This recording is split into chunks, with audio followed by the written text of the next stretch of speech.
इनकी पेशेंट्स की आवाज़ भी इसमें लीड थी, वो लीड कुछ टेक्निकल मिस्टेक है उसकी वजह से नहीं आ पा रही है। ये जो अभी ट्रीटमेंट चल रहा है ये घुटनों के दर्द का ट्रीटमेंट है। खुद का आप सुनते ना तो वो ज़्यादा बेटर रहता है। तो हमारे यहाँ स्पेशलिटी है कि एक तो जो बच्चे जन्म से अपंग होते हैं, उठ बैठ नहीं पाते, उनका कहीं कोई भी ट्रीटमेंट नहीं बैठ पाता है। अभी जो बच्चे आगे आएंगे वो एम्स तक जाके आए हुए हैं, एम्स फोर्टीज अपोलो तक जाके आए, उनका कोई ट्रीटमेंट नहीं बैठता है। यहाँ हमारे यहाँ आके उनको अच्छा रिस्पॉन्स मिल रहा है, अच्छी प्रोग्रेस हो रही है। अभी आप वीडियो में देखेंगे आगे, ये सज्जन है, उनके 10 साल से अब ये बच्चा है, ये सीपी पेशेंट बोलते हैं इसको, ये जन्म से उठ बैठ नहीं पाता, चल नहीं पाता, तो ये आवाज़ इस होती है ना, तो आ रही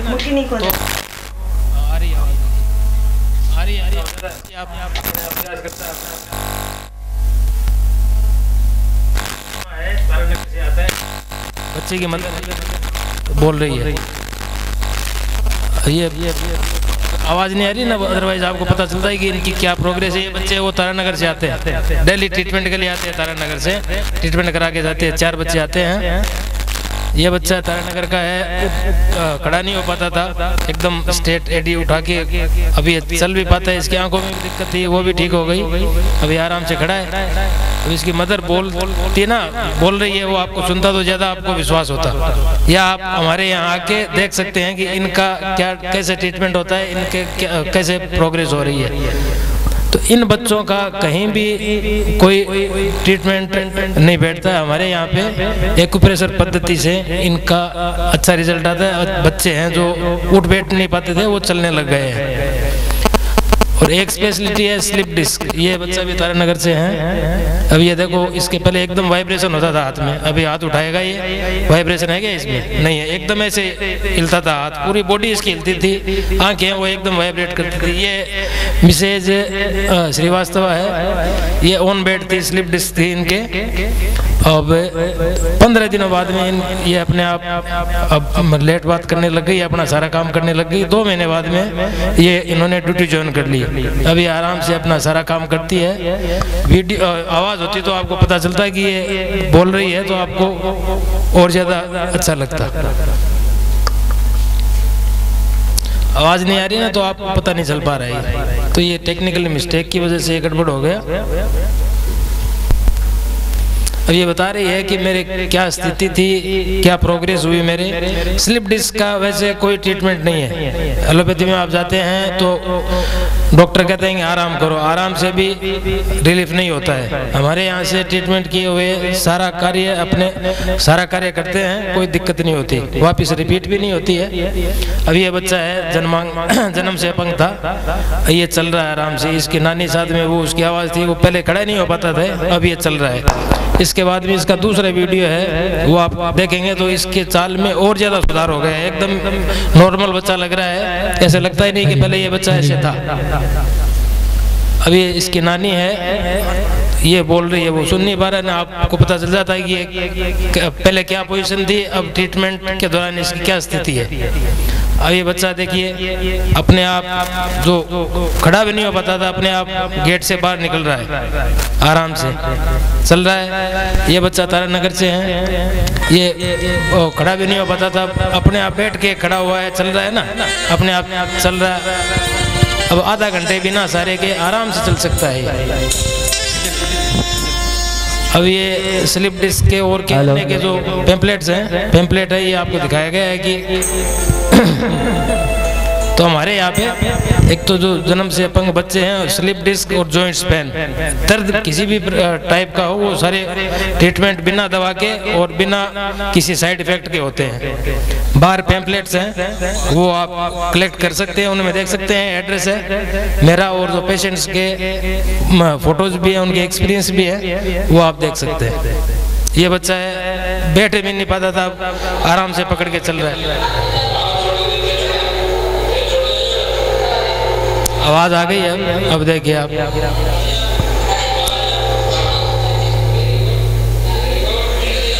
ये बच्चा चल नहीं पाता था, खड़ा भी नहीं हो पाता था, अपने आप चल रहा है।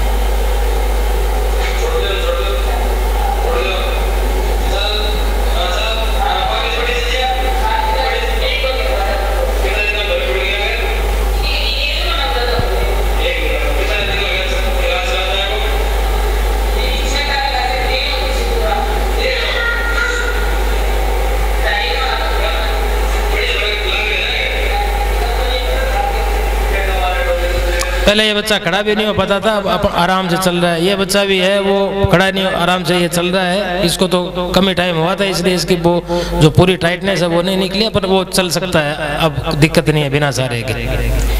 ऐसे बच्चे जो कहीं कोई भी इनका रिस्पॉन्स नहीं आता, हमारे यहाँ पे अच्छा रिस्पॉन्स था, अच्छा रिजल्ट है और लगभग क्योर हो जाते हैं बच्चे।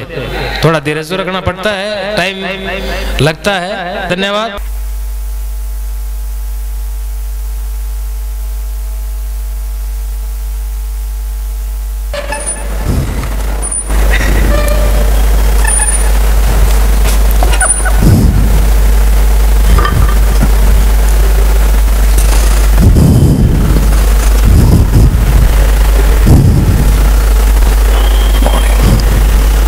मॉर्निंग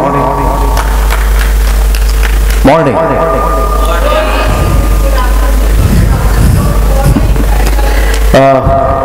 मैं आपसे पहली बार मिल रहा हूं, इसलिए शायद मुझे आपको गुड मॉर्निंग बोलना चाहिए, राइट?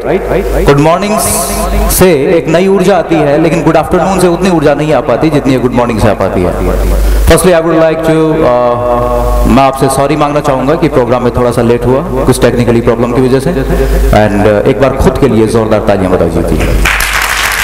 Thank you.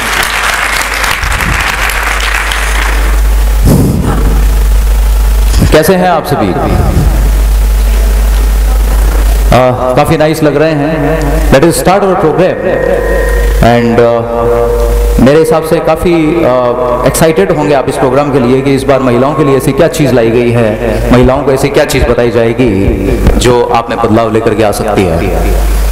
हमने एक बहुत अच्छी कोशिश की है। हमारा ये प्रोग्राम अमेरिका के फिनिक्स सेमिनार से लिया गया है और इस प्रोग्राम को आपके लिए लाया गया है और आपके लिए लाया नहीं गया, इसको लगातार आपको दिया जाएगा, क्योंकि ऐसी चीज़ें जिस प्रकार से हमें एक सांस लेने की ज़रूरत होती है, उसी तरीके से एक चीज़ की ज़रूरत और होती है। किसकी? सांस लेने की हवा की जितनी जरूरत होती है उतनी ज्यादा जरूरत और किस चीज की होती है? कौन मेरे को जवाब देगा इस आंसर का? सोच करके जवाब देंगे, क्योंकि काफी ब्रिलियंट बच्चे भी यहाँ पर हैं, कुछ लड़कियां भी यहाँ पर हैं, तो थोड़ा सोच समझ करके जवाब दीजिएगा। राइट? कौन देगा जवाब? इतने सारे लोग बैठे हैं, इनमें से कौन जवाब देने जा रहा है कि सांस लेने के अलावा हमें उतनी जरूरत और किस चीज की है जिंदा रहने के लिए? हेलो, किसी के पास आंसर?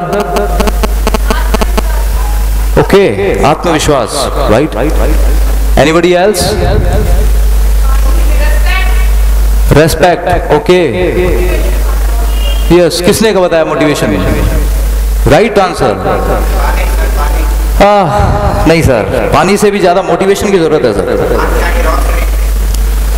सबसे ज्यादा इस दुनिया में, मैं आपको बताना चाहूँ, इस दुनिया के अंदर बहुत से ऐसे लोग हैं जो जिंदा हैं, लेकिन वो हमारी नजरों में जिंदा नहीं है। हमारी नजरों का मतलब ये हुआ कि जितने भी इस दुनिया के सक्सेसफुल लोग हैं, सफलतम लोग हैं, उनकी नजरों में वो वॉल्यूम तेज कर दीजिए थोड़ा सा, क्योंकि मैं अभी धीरे बोलूंगा, आप वॉल्यूम तेज कर दीजिए, क्योंकि वो सफलतम लोगों की नजरों में वो मुर्दा है। हालांकि वो जिंदा है, लेकिन वो मुर्दा है, क्योंकि उनमें प्रेरणा नहीं है, उनमें मोटिवेशन नहीं है। शुरुआत करेंगे हम इस प्रोग्राम की। जॉनी बेलेंट फाउंडेशन आपको ये जो नई चीज़ देने के लिए जा रहा है, फिनिक्स सेमिनार जो अमेरिका के अंदर चलता है, वो ही सेमिनार हम आपके लिए लेके आ रहे हैं। एक सच्ची कहानी से स्टार्ट करूंगा इस प्रोग्राम को। थोड़ा ध्यान से सुनना है, कंफर्टेबल होकर के बैठ जाएंगे। यहाँ पर आपको ऐसा कुछ नहीं है कि आपको महसूस करना है कि अब बाहर की दुनिया थोड़ी सी आप पीछे छोड़ करके आ रहे हैं। मैं रिक्वेस्ट करूंगा कि पीछे जो गेट खुले हुए हैं उनको बंद कर दिया जाए, साइड में जो गेट खुला हुआ है उसको भी बंद कर दिया जाए। तो ये अब आप एक नए माहौल में, एक नए वातावरण में आने के लिए तैयार है। राइट? और आपस में जो पास में बैठा है उसकी तरफ ध्यान नहीं देना है। राइट? क्योंकि आप इस दुनिया में अकेले पैदा हुए थे, वो पास वाला आपके साथ पैदा नहीं हुआ था। इस बात को आप थोड़ा ध्यान रखें। ओके?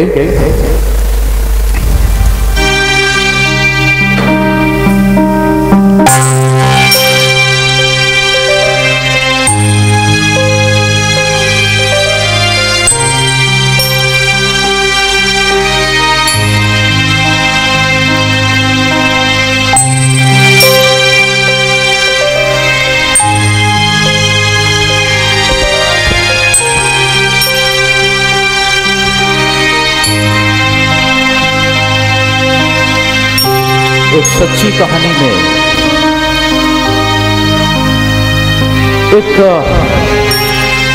एक लड़की होती है, पैदा होती है और गरीब घर में पैदा होता है। लेकिन जब वो पैदा होती है तो उसके माँ बाप थोड़े से पढ़े लिखे कम होते हैं शायद, और वो लड़की जैसे जैसे बड़ी होती है उसके दिमाग में, उसकी आंखों में कुछ सपने होते हैं, जिन सपनों को वो लेने के लिए बेताब रहती है। लेकिन माँ बाप को ये पता नहीं होता है कि सपने क्या होते हैं, कैसे सच किए जाते हैं, इनके पीछे का क्या है वो नहीं जानते। वो लड़की जब 10 साल की होती है उसके फादर की डेथ हो जाती है, और उसके फादर ही कमाते थे अपने घर के लिए। लेकिन दुर्भाग्य से उसके फादर की डेथ हो जाती है और वो मर जाते हैं। उसकी एक छोटी बहन होती है, उसकी जिम्मेदारी और उसकी माँ की जिम्मेदारी और खुद की जिम्मेदारी एक 10 साल की लड़की क्या कर सकती है। उसके चाचा होते हैं जो उसकी मदद के लिए आगे आते हैं, और वो उसके लिए, उनके परिवार के लिए काम करते हैं। वो लड़की जब 15 साल की होती है साहब, वो 12वीं क्लास में होती है, और उसके बाद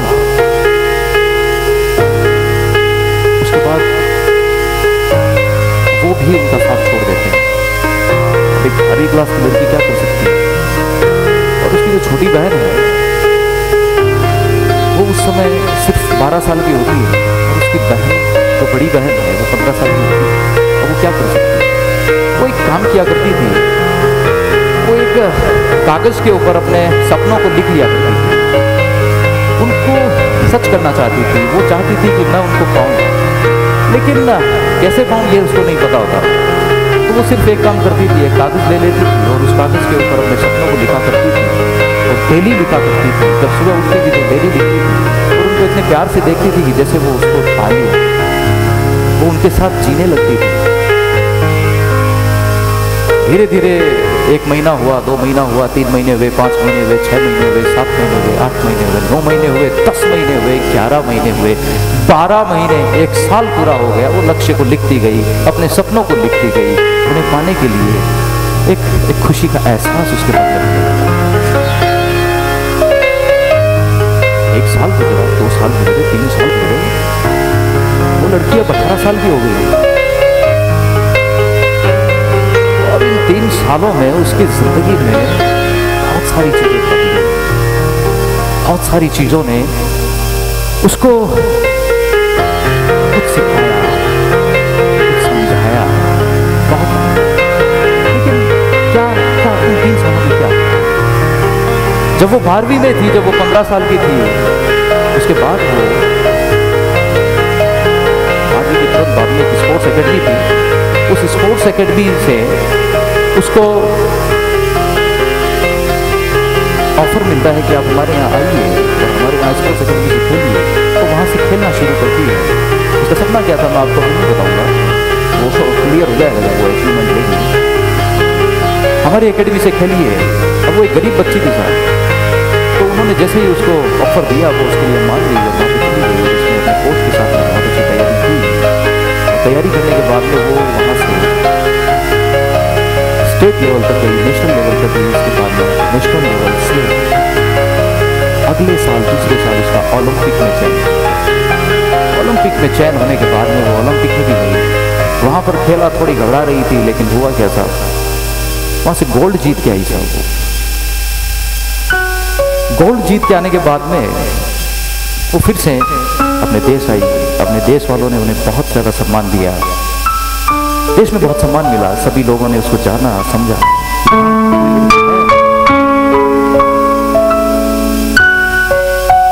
देश में आने के बाद इतना ज्यादा सम्मान पाकर के वो बहुत ज्यादा खुश थी। उसको उस देश के स्पोर्ट्स एकेडमी का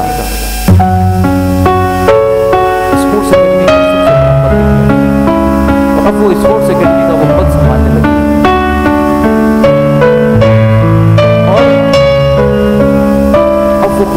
के अंदर एक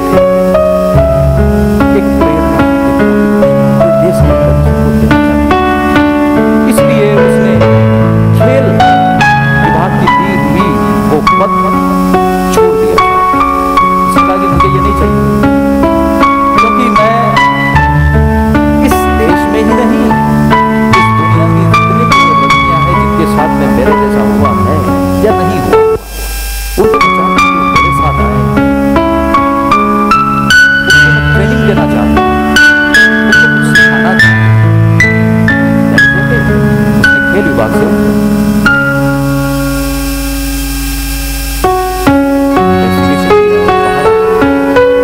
उसके बाद में उसने एक ऐसी एकेडमी शुरू की दुनिया के सारे देश सारे देशों से देश के बारे में और सिखा सिखा करके बुलंदियों तक पहुंचा दिया गया, जहाँ पर ओलंपिक के अंदर सबसे ज्यादा उसी देश के अंदर। और वो लड़की आज 21 साल की है, सिर्फ 21 साल। वो कहती है कब मेरा अंतिम दिन आ जाए, लेकिन मैं अपना काम करना ऐसे जाना चाहती हूँ, कुछ मानव जाति के लिए कुछ करके जाऊँ। उसे एक लड़की जब मैंने स्टोरी देखी,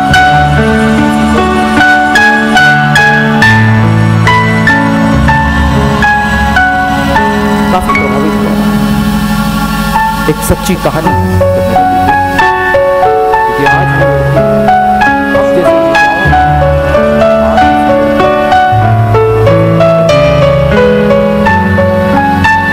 स्विट्जरलैंड में सबसे बड़ी एकेडमी, हिंदुस्तान की सबसे बड़ी एकेडमी इसके अंदर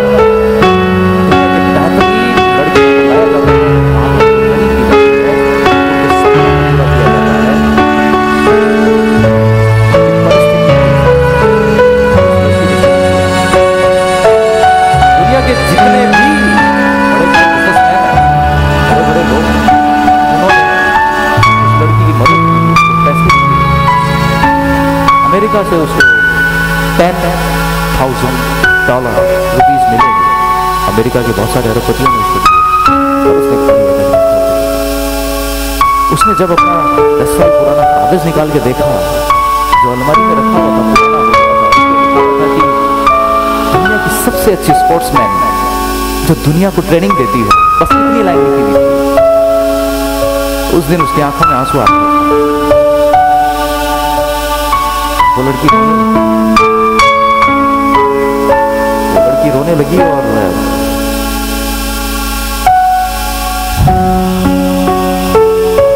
उस चीज को पढ़ने के बाद वो 4 या 5 दिन तक बिना खाना खाए हुए रहे, क्योंकि उसे बिलीव नहीं हो रहा था कि मैं वहां पहुंच गई। लेकिन एक चीज उसके दिमाग में थी कि मैंने ऐसी क्या चीज की, आपके दिमाग में चीज आ रही होगी, ऐसी क्या चीज की। उसने सबसे बड़ी चीज वो की थी कि उसने अपने ड्रीम को, अपने सपने को एक कागज पे लिख दिया। एक कागज और पेन की ताकत क्या है, इस सेमिनार में आपको ये पता लगता है।